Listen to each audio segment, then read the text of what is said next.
안녕하세요. 제가 여기에 이렇게 사연을 쓰게 된 이유는 도저히 답 안 나오는 저희 시어머니 때문이에요. 저희 시어머니는 정말 돈에 환장하신 분이셨는데요. 저한테 365일 내내 1분 1초도 쉬지 않고 돈 얘기만 하시던 분이셨어요. 시어머니 때문에 이젠 돈 얘기라면 치가 떨릴 지경인데요. 지금부터 여러분들께 시어머니와 있었던 전쟁 같던 시간들을 들려드리도록 할게요. 저는 사업하시는 아버지와 대기업에 다니시는 어머니 밑에서 외동딸로 태어나 두 분의 사랑을 저 혼자 독차지하며 정말 부족함 없이 풍족하게 자랐어요. 지금이야 자식이 저 혼자라 외동딸이라고 하지만 엄밀히 말하면 외동딸은 아니었어요. 제 밑으로 동생이 하나 있었지만 태어난 지 얼마 지나지 않아서 세상을 떠났거든요. 그 뒤로 한동안 부모님은 동생을 떠나보낸 슬픔에 잠겨 계셨었어요. 그러고는 잘 자라주고 있는 저라도 열심히 키우자는 생각에 더 이상 동생을 낳을 생각도 하지 않으셨죠. 저도 나이가 어느 정도 있을 때 동생이 태어난 거라 부모님의 슬픔을 잘 알고 있었어요.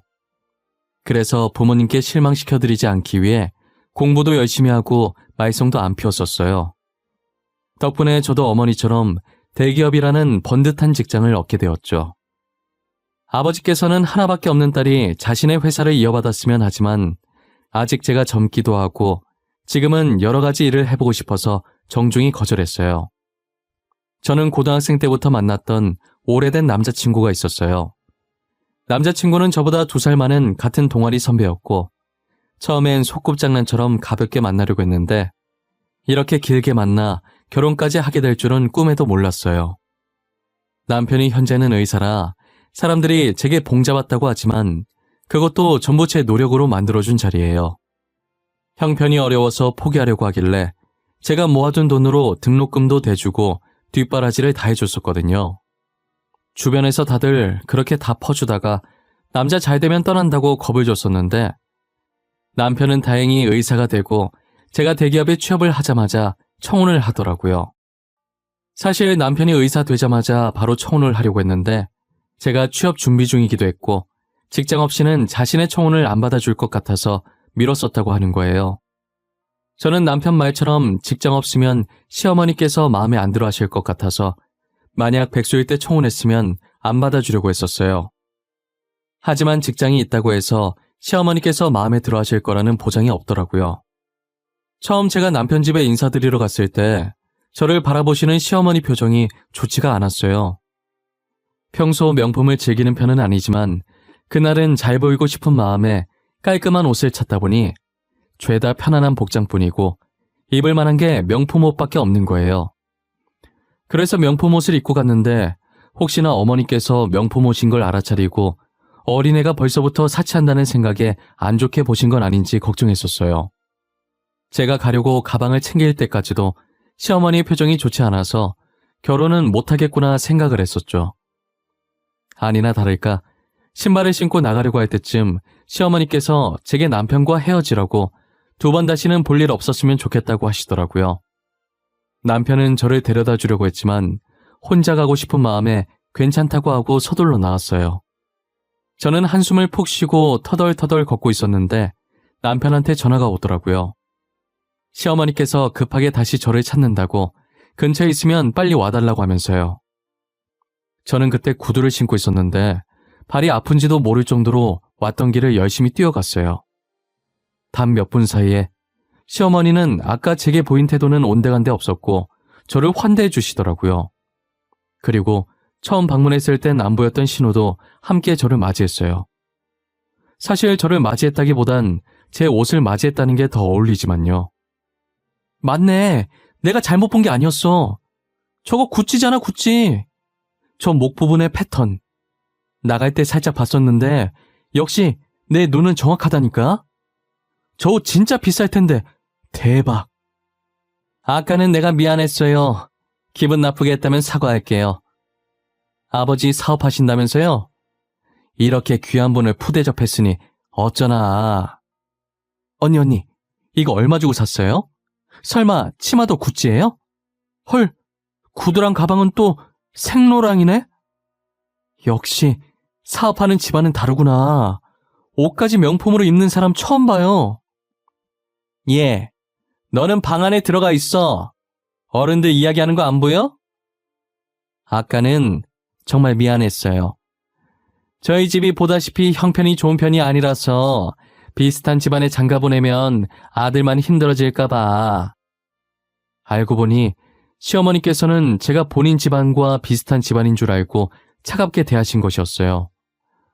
아무래도 본인들 형편도 좋지 않은데 거기에 똑같이 형편이 좋지 않은 사람과 만나면 남편이 힘들어질 게 눈에 보여서 그랬던 것 같아요. 자식을 둔 부모 입장에서 자식 힘든 곳에 누가 시집장가를 보내고 싶어 하겠어요. 조금이라도 더 나은 집안과 결혼을 시키고 싶어 하시겠죠.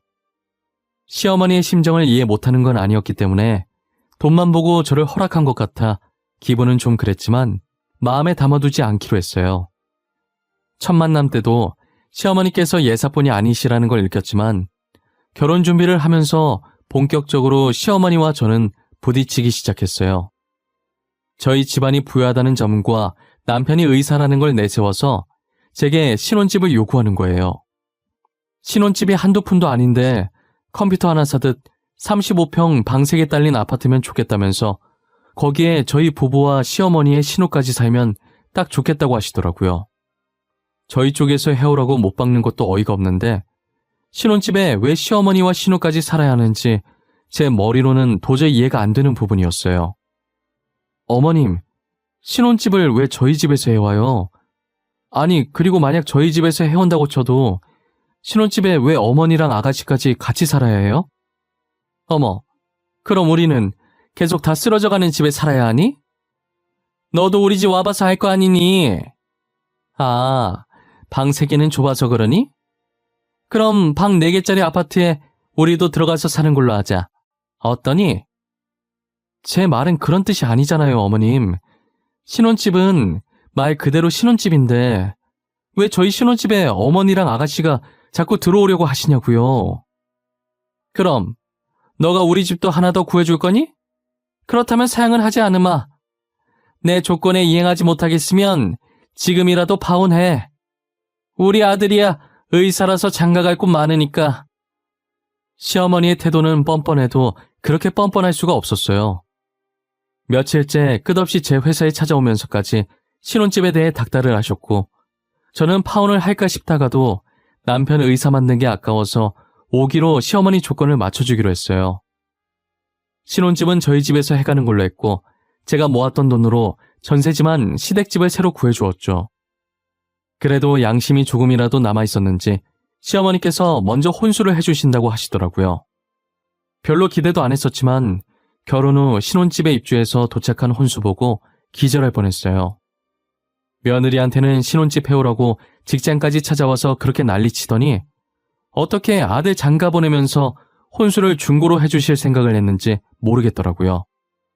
저는 여기저기 사용한 흔적이 있는 혼수들이 꼴보기 싫어서 결국 다 버리고 제 돈으로 싹 다 바꿨어요. 정말 시어머니를 이해하려고 해도 이해할 수가 없었어요. 도대체 저런 제품들은 어디서 구했나 했더니 며칠 지나지 않아서 제품들의 출처를 알게 되었죠. 신혼집 정리한다고 시댁에 신경을 못 썼었는데 신혼집 어느 정도 정리가 다 끝났을 때쯤에 남편과 함께 인사도 드릴 겸 시댁 구경도 좀 할 겸 먹을 것을 싸들고 간 적이 있었어요. 그런데 시댁의 가전제품들이 다 새 제품들이더라고요. 군데군데 제품 보호 비닐이라고 해야 하나 스티커라고 해야 하나 그것도 아직 안 떼진 제품도 있었어요. 알고 보니 남편이 이사 기념으로 적금을 해지해서 전자제품을 새로 주문해줬고 원래 시댁에 있던 제품들이 혼수랍시고 저희 집으로 온 것이었어요. 그 사실을 알고 나서 얼마나 열이 받던지 아마 당해보지 않으면 모를 거예요. 저는 같이 얼굴 맞대고 밥을 먹을 기분이 아니라서 싸웠던 음식들을 내려놓고 갑자기 회사에 일 생겼다는 핑계로 그대로 집으로 돌아왔었어요. 집으로 돌아오고 나서 아무리 이해해보려고 해도 합리화가 전혀 안 되고 화만 더 나더라고요. 그날 주먹으로 애꿎은 침대만 얼마나 쳤는지 몰라요. 따지고 싶어도 나이든 시어머니 상대로 제가 어떻게 따지겠어요. 할 수 있는 거라곤 방구석에 박혀서 이렇게 주먹으로 침대 치는 것밖엔 없었죠. 한동안은 시어머니께서 집 꾸민다고 바쁘셨는지 연락이 없으시더라고요. 이대로만 계속 연락이 없었으면 좋겠다고 생각하는 찰나에 제 전화는 무섭게 울리기 시작했어요. 당연히 제게 전화를 거신 건 시어머니셨고 첫 마디가 아들 장가 보내고 축하해준 친구들한테 자신이 한턱 쏘고 싶다고 제 회사로 갈 테니 카드를 달라고 하시는 거예요. 한턱 쏘고 싶은 건 본인이면서 왜 제 카드를 쓰냐고 따지고 싶었지만 어르신들이 밥 먹어봤자 돈 얼마나 되겠나 싶은 마음에 카드를 준다고 했어요.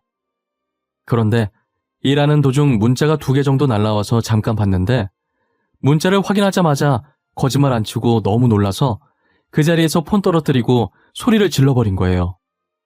저는 0 하나를 제가 잘못 받거나 상대 쪽에서 잘못 결제한 줄 알았어요. 곧바로 시어머니께 전화를 했더니 친구들이랑 호텔 풀코스로 1인 1실 방까지 잡아놓고 지금은 잠깐 커피를 마시러 왔다는 거예요. 문자 2개 온 게 하나는 호텔에서 하나는 커피숍에서 온 거였어요. 아직 저도 그렇게 놀아본 적이 없는데 시어머니는 남의 카드로 남 호강을 시켜주고 계시더라고요. 그것도 저와 상의도 없이 제 집안이 부유하다는 이유 하나로 일시불로 결제하고 말이죠. 어머님, 남의 카드를 상의도 없이 그렇게 막 긁어버리시면 어떡해요? 밥만 드시겠다면서요? 200만 원이 누구 집 애 이름이에요? 땅 파면 나오냐고요? 이게 시애미 잡아먹겠다? 시애미한테 그 정도도 못 해줘? 어? 니네 집 잘 살면서 이 정도는 해줄 수도 있는 거 아니니? 저희 집 잘 사는 거랑 이거랑 도대체 무슨 상관이 있는데요? 더 이상 안 되겠어요. 저 카드 해지시킬 거니까 그 카드는 버리든가 하세요. 어디서 이런 싸가지 없는 년이 굴러왔어? 야, 너는 너네 부모님이 그렇게 가르치디? 어? 돈 많으면 다야! 저는 너무 화가 나서 시어머니께 소리를 치던지 말던지 전화를 끊어버렸어요. 전화를 끊고 곧바로 카드를 정지시켜버렸고 단지 제가 겁주는 거라고 생각했는지 시어머니께서는 또다시 제 카드를 긁으신 것 같더라고요. 2번 정도 거래 실패 문자가 날라왔고 시어머니는 계속해서 제게 전화를 거셨죠. 저는 퇴근할 때까지도 시어머니께 온 전화를 받지 않았었어요. 집에 도착하니 남편이 피곤하다는 표정을 하면서 대충 시어머니 비 맞춰주지 왜 그랬냐고 하는 거예요. 그 말을 듣고 짜증나서 남편에게 도대체 내가 이 집에 와서 안 맞춰준 게 뭐 있냐고 신혼집에 시댁집에 혼수까지 참았던 걸 다 쏟아내며 따지고 들었죠. 남편은 제 말에 양손으로 마른 세수를 한 번 하더니 됐다면서 방으로 들어가 버리더라고요. 저는 시어머니의 행동도 남편의 태도도 다 마음에 안 들었어요. 그래도 아직까지는 저희가 신혼 초니까 남편은 같이 살면서 제가 어떻게 해서든 고쳤으면 되지만 시어머니와 저는 둘 중 하나가 나가 떨어지지 않는 이상은 끝없이 전쟁을 하겠다는 생각이 들었어요. 그리고 제가 그렇게 생각한 지 얼마 되지 않아서 또다시 사건이 하나 터지고 말았죠. 남편과 저는 돈 관리로 싸우고 싶지 않아서 각자 관리를 하고 있었어요. 그런데 시어머니께서 대뜸 전화하셔서 저한테 남편 돈 내놓으라고 따지시는 거예요. 저는 당연히 남편 돈을 가지고 있지 않으니 사실대로 없다고 말씀드렸고 시어머니는 저더러 돈 관리하고 있는 거 다 알고 전화한 거니까 당장 달라고 하셨죠. 그렇게 옥신각신하다가 남편이 들어왔고 남편은 제 전화를 뺏어서 끊어버리더라고요. 이 상황 뭐야? 나한테 설명이 좀 필요할 것 같은데? 어머님이 왜 돈 관리 내가 하는 걸로 알고 있어? 당신이 어머님한테 그렇게 말했어? 사실 나한테 계속 돈을 달라고 하시더라고. 당신 카드 막혔다고 하시면서. 나는 당신한테 카드 받은 줄 몰랐어서 앞으로 내가 돈 준다고 하고 줬었어. 그래서 어머님이 막상 돈 달라고 하니까 액수가 커서 못 주겠어? 그래서 돈 관리 내가 한다고 거짓말 친 거야? 아니, 계속 달라는 대로 돈 줬었어. 그런데 모아둔 돈 다 떨어졌는데도 계속 달라고 하시는 거야. 며칠 만에 1,000만 원을 쓰는 게 말이 되냐고. 그래서 당신 핑계 대면 포기할 줄 알고 그랬어. 미안해.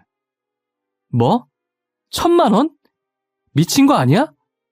아니 어떻게 엄마라는 사람이 아들 돈을 그렇게 뜯어가? 그리고 당신은 어머님이 달라는 대로 다 준 거야? 도대체 생각이 있어 없어?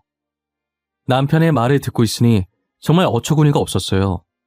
시어머니는 제 카드가 정지되자 이 핑계 저 핑계 다 대가면서 남편 돈을 가져갔었어요.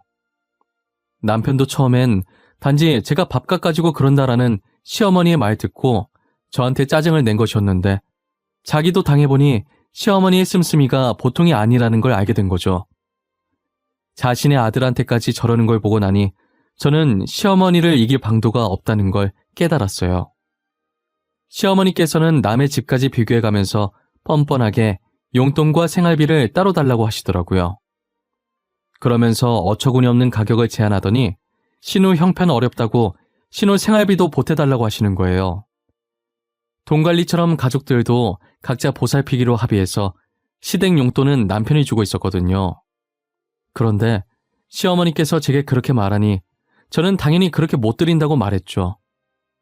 부모님들은 각자 모시기로 했다고 돈 더 받고 싶으면 남편한테 부탁하라고 정중하게 말했어요. 시어머니는 평소답지 않게 순순히 알겠다고 하고 물러나시더라고요. 어쩐 일로 순순히 물러나나 싶었는데 얼마 지나지 않아서 누군가 저희 집 문을 두드리는 거예요. 당장 문 열라고 소리를 고래고래 지르는데 역시나 시어머니께서는 물러나시는 법이 없으셨죠. 신우까지 합세해서 저희 신혼집까지 찾아와서는 깽판을 치기 시작했어요. 눈에 보이는 것들을 죄다 던지고 깨부시고 난리가 났죠. 저희가 고양이를 키우고 있어서 혹시나 고양이가 맞을까 재빠르게 고양이를 안아들었어요. 평소 같으면 제 몸에서 나오려고 발버둥칠 텐데 고양이도 겁을 먹고 제 품에 가만히 안겨 있더라고요. 남편은 중간에서 이러지도 저러지도 못하고 깽판 치는 걸 보고만 있었어요. 아무것도 못하는 남편이 한심했고 시어머니께서 계속 저러는 모습을 더 이상 봐주기 힘들었어요. 어차피 고양이 때문에 집에 홈캠이 설치되어 있어서 지금 이 상황들이 다 녹화되고 있었고 이 증거들로도 충분히 이혼을 할 수 있었어요. 저는 최대한 빠른 시일 내에 이혼을 하리라고 마음을 먹었어요. 하지만 제가 임신을 하면서 이혼은 다시 물 건너가게 되었죠. 애완동물들과 같이 사는 사람들을 보면 가끔 애완동물 덕분에 임신을 한 걸 알게 된 경우가 있잖아요. 저도 그런 신기한 경우 중에 한 사람이었어요. 앞서 말했다시피 저희 집 고양이가 누가 안으려고 하면 피하고 잘 오지 않는 편인데 유달리 그날따라 제 옆에 계속 붙어 있더라고요. 제가 누워있다가 다시 일어나서 움직이고 다른 자리에 누우면 다시 저를 쫓아와서 제 배 옆에 얌전하게 엎드려 있는 거예요.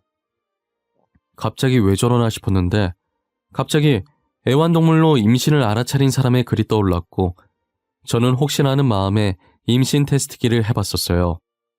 정말 신기하게도 임신 테스트기에 선명하게 두 줄이 떠 있더라고요. 그런데 신기함과 동시에 이혼을 하지 못한다는 우울감도 같이 오는 거예요. 아이에겐 너무나도 미안했지만 저는 임신이 그리 반갑지가 않았어요. 남편에게 임신 소식을 전하니 너무 좋아하더라고요. 그래서 조심스럽게 시어머니 이야기를 꺼냈고 시어머니 때문에 스트레스를 받으면 아이한테 안 좋을 것 같다고 남편 보고 어떻게 좀 해달라고 전했죠. 남편도 제 이야기를 듣더니 맞는 말이라고 생각했고 결의를 다진 목소리로 전화를 끊더라고요. 그리고 남편이 어떻게 했는지는 모르겠지만 정말 거짓말처럼 아이를 낳을 때까지 시어머니와 마주치는 일이 단 한 번도 없었어요. 저는 남편 덕분에 무사히 아들을 낳을 수 있었는데 이 아기가 몸이 너무 약하게 태어난 거예요. 몸집도 조그맣고 심장 쪽도 좋지 않아서 정말 최악의 상태였어요. 이대로라면 며칠 못 버티고 아이가 사망할 거라고 하더라고요. 아이의 상태를 듣고 저는 몸조리할 틈도 없이 아이 옆에만 붙어 있었어요. 하지만 제가 할 수 있는 거라곤 조금만 버텨달라는 말밖에 없었죠. 그 순간 제 동생을 떠나보내는 부모님의 심경을 100% 이해할 수 있겠더라고요. 저는 아이가 떠나는 순간에도 아무것도 먹지 못하고 잠도 제대로 자지 못했었어요. 아들을 얼마나 더 볼 수 있을지 모르는데 먹는 시간도 자는 시간도 사치라고 생각했죠. 결국 아들은 얼마 버티지 못하고 제 곁을 떠나고 말았어요. 저는 넋을 놓고 있었고 시어머니는 저더러 손자 죽인 나쁜 며느리라고 난리치고 있었죠. 우리 손자 살려내. 당장 우리 손자 살려내라고. 나한테 손자 얼굴 한 번 안 보여주더니 네가 손자 죽인 거야. 네가 손자 죽인 거라고. 엄마, 이제 그만 좀 하세요. 누가 들으면 정말 집사람이 애 죽인 줄 알겠어요. 집사람도 지금 많이 힘들어요. 그러니까 제발 그만하세요. 전현이 힘들긴 뭐가 힘들어. 우리 손자 죽인 나쁜 년인데 당장 우리 손자 살려내라고 해. 당장. 아이고, 불쌍한 우리 손자. 그래, 맞아. 당장 우리 조카 살려내요. 진짜 새언니가 애 죽인 거 아니에요? 아니, 애를 어떻게 했으면 태어난 지 일주일도 안 돼서 죽냐고요. 이게 뚫린 입이라고 막말하네. 너 말이면 단 줄 알아? 너 당장 나가. 엄마랑 같이 당장 나가라고. 우리 손자 불쌍해서 웃자했고 애미 잘못 만나 일주일도 안 돼서 저승길 간 우리 손자. 치애미는 이렇게 건강하게 잘 있는데 우리 손자만 불쌍해서 웃재. 시어머니랑 신우는 사람들 다 보고 있는 아이 장례식에도 저렇게 난리를 치는 거예요. 하지만 저는 대꾸할 힘도 없어서 벽에 기대 있었고 남편이 시어머니와 신우를 데리고 나갔었어요. 저희 부모님은 이런 취급받고 살았냐며 그동안 왜 말하지 않았냐고 당장 이혼하라고 했죠. 저는 이혼이고 뭐고 당분간은 아무것도 하고 싶지 않았고 그냥 누워만 있고 싶었어요. 장례식을 마친 뒤 집에서 계속 누워만 있다가 남편의 성화에 못 이겨 밥을 한술 뜨고 있을 때였어요. 시어머니께서 신우랑 같이 저희 집으로 들어오시더니 대뜸 제 머리채를 잡더라고요. 지금 손자 죽여놓고 밥이 넘어가냐고 손자 살려내라면서 고래고래 소리를 지르셨어요.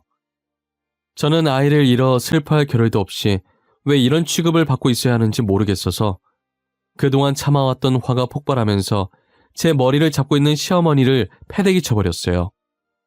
그리고 앞에 있던 밥상을 엎었고 떨어져 있는 반찬들을 손으로 집어서 시어머니와 신우에게 던졌어요. 닥치는 대로 손에 잡히는 대로 던졌고 남편은 자신이 대신 사과한다면서 저를 막았죠. 저는 남편을 초점 없는 눈으로 쳐다보면서 선택하라고 했어요. 당신, 나야 저 사람들이야? 지금 선택해야 돼. 기회는 한 번뿐이야. 번복은 할 수 없어. 나 성격 급해서 시간도 길게 못 줘. 1분 안에 고민 끝내. 길게 생각할 필요도 없어. 난 당신이야. 저번부터 느꼈지만 가족이라도 아닌 건 아닌 거야. 나도 더 이상 내 가족들이 보고 싶지 않아. 잘 생각했네. 저 지금 이 순간부터 당신들이 저희 집에 찾아오면 경찰에 신고할 거예요. 모든 순간이 녹화되고 있고 오늘 제 머리채 잡은 거, 저번에 저희 집 물건 부신 것까지 해서 다 신고할 겁니다. 네가 어떻게 애미를 버려? 네가 어떻게 그래? 낳아주는 애도 모르고 그럴 수 있는 거야? 여자에 미쳐서 부모랑 동생까지 버리냔 말이야. 엄마가 지금 하는 꼴을 생각해보세요. 엄마 같으면 연 안 끊겠어요? 매일같이 돈돈거리고 아들 잃어서 슬픈데 깽판 치고 엄마 같으면 그냥 넘어가겠냐고요. 이래서 여자가 집안에 잘 들어와야 하는 거야. 이래서 다 전현이 우리 집을 망쳐놓은 거야. 전현 때문에 내가 손자를 잃고 아들까지 연 끊게 생긴 거라고. 어머님 집은 제가 알아서 잘 정리할게요. 어차피 제 집이었고 제 명이니까요. 기간 한 달이나 줄 테니 그 안에는 이사를 가셔야 할 것 같네요. 이렇게 마음 넓은 며느리가 어딨어요?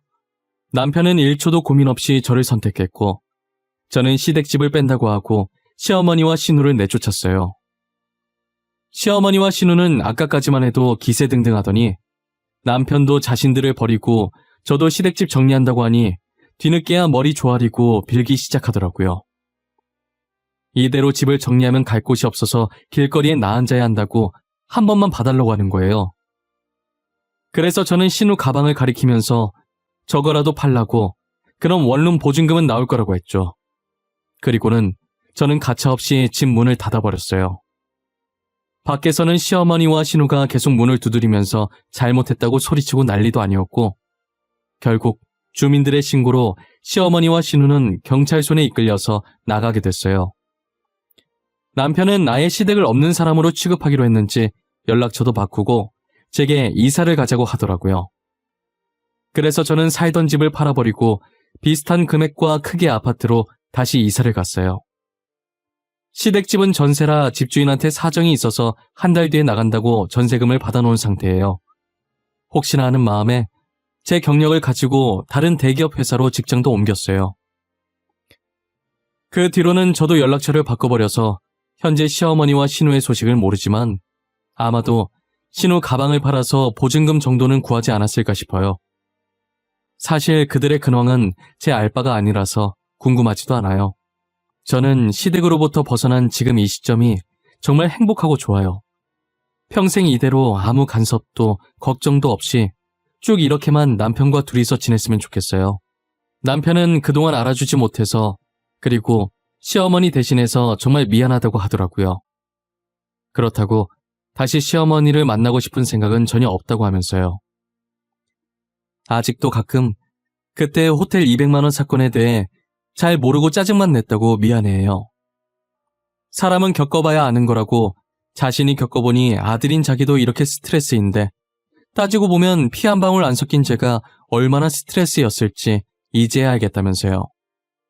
저는 그때나 지금이나 남편에게 아무런 감정이 없어요. 남편이 그때 말곤 제게 못했던 적이 있는 것도 아니었고 그리고 이게 남편의 잘못이 아니잖아요.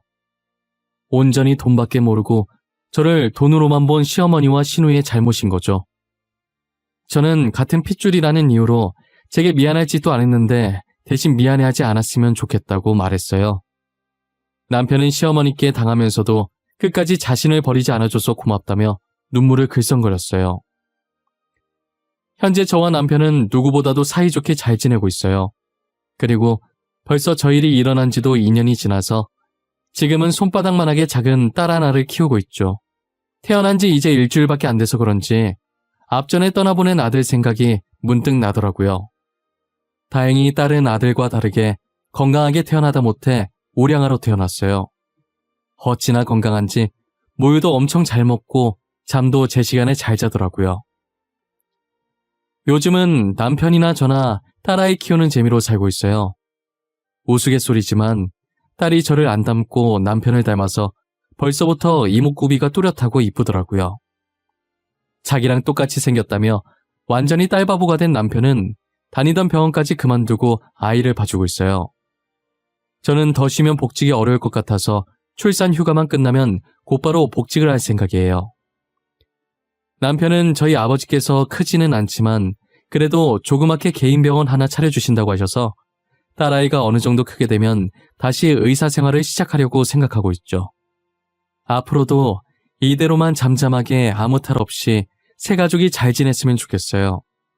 어떻게 찾은 평화인데 누군가로 인해 한순간에 이 평화가 깨지게 될까 하루하루가 두려워요. 연을 끊었다고는 하나 시어머니와 신우 성격에 저희를 안 찾고 있을 리가 없으니까요. 시어머니와 신우가 조금만 성격을 죽였더라면 이렇게까지 나오지 않았을 텐데 제게 선만 잘 지켜준다면 저도 그들에게 착한 며느리, 착한 새언니가 될 수도 있었어요. 인간관계에서 제일 중요한 것은 선이잖아요. 솔직히 부모-자식 관계나 고부관계도 사람 대 사람이라 인간관계에 속하는 것인데 시댁 식구가 적당한 선만 지켜주셨더라면 저희가 이렇게까지 되진 않았을 거라는 생각이 들어요. 솔직히 2년이라는 시간이 흘렀어도 아직은 제 가슴에 그날의 아픈 기억들이 존재해요. 이제는 잊고 잘 살고 있구나라는 생각이 들 때마다 불쑥불쑥 떠오르곤 하죠. 그래도 언제까지 아픈 기억을 잡고 살 순 없으니 지금 여기에 이렇게 글을 남기고 앞으로는 이 상처들을 훌훌 털고 다시 일어서려고 해요. 지금처럼 남편과 딸아이와 함께 말이에요. 여러분들도 상처 많은 제가 아닌 지금의 저처럼 가족들끼리 따뜻한 말 많이 나누고 오래도록 행복하게 사시길 바랄게요. 감사합니다.